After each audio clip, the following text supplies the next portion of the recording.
This is the Lone Crater YouTube. We hope this video helps.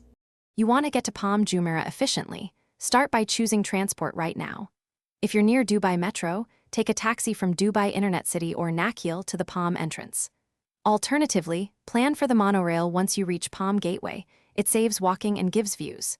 Keep an eye on operating hours and weekend schedules, and note peak commute times so you avoid delays.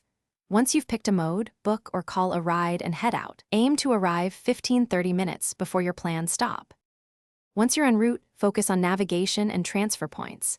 If you chose the monorail, validate your ticket and ride to the stop closest to your destination, Palm Gateway for hotels, Atlantis for the Crescent.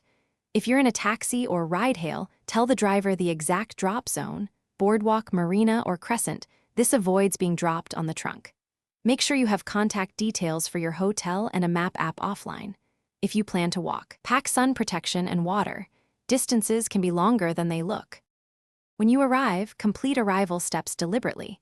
Confirm your reservation and check-in window, then unload luggage using valet or on-site shuttles when available.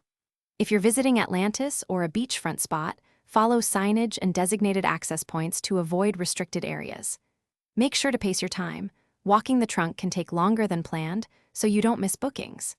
If something goes wrong, call the local RTA or hotel desk, switch to a taxi, and use an offline map, keeping 50. Thanks for watching. Consider subscribing if we helped you.